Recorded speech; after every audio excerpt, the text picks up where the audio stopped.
When I came was 20 and a half years ago. I was 25. I was in the midst of getting a PhD in psychology. But more interesting than that is the second part in terms of what I learned, which really at the core has been this teaching of the Gita. It wasn't given to me like that. Pujya Swamiji was very, very, very careful from the beginning not to do anything that would be seen or felt in any way as though I were being converted or, was never about, oh, read this or study that. But the teachings were this, which is I had always thought that happiness and success came from these things outside. In the Gita, there's a line in which Krishna says, a yogi is one to whom a lump of clay, a handful of dirt, and a brick of gold are the same. Now that's really interesting because we also know that a yogi is one with great powers of discrimination.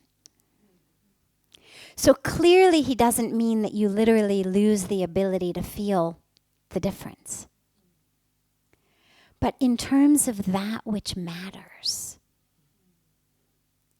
that which actually is the truth of my life, well, clay and dirt and gold are about all as equally able to fill me on the inside. And that was the teaching that I got.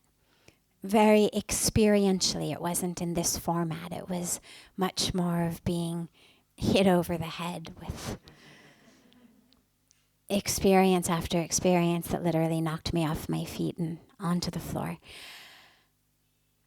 But that was the teaching, was here are all the things that you thought mattered. Here's what you thought it meant to be successful.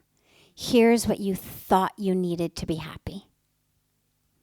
And through some incredible, undeserved grace of God, I was given that at a very young age and not forced to go through decades and decades and decades and decades and decades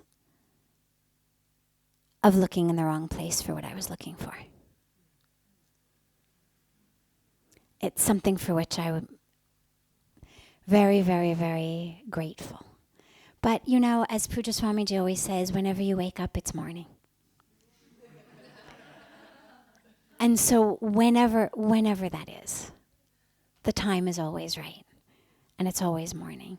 And the last piece that I would share in this essence of what I've learned is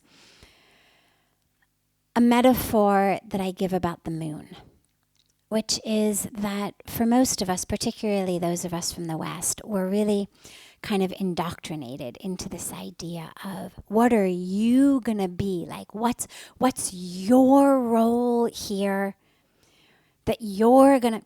And it's all about me. And I've got to become, I've got to be, I've got to do.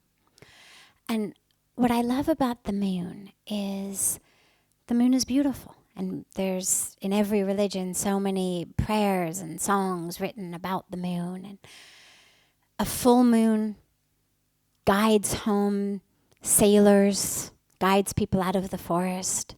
People say, oh, the moon is so bright. But the moon actually has no light of her own. The moon is a piece of rock floating in the atmosphere like so many other pieces of rock. The only thing that makes the moon unique is that she has figured out how to align herself in such a way with the sun and the earth that she's able to reflect that light of the sun onto the earth. Because the opposite usually of feeling like it's all about me is, I'm useless. Well, I'm just a piece of rock like every other piece of rock. So eat, drink, and be merry. I mean, like, why not? But the teaching of the moon is no, wait. Because yes, although you are just a piece of rock, just a piece of matter, if you align yourself correctly, you actually can reflect the light of the divine onto all of those around you. And that's what the moon does. I mean, the moon is never full or half or moonless. It's just she goes in and out of alignment. And so in our lives, when we feel lightless, to simply ask ourselves, how have I gone out of alignment and how can I get back in alignment?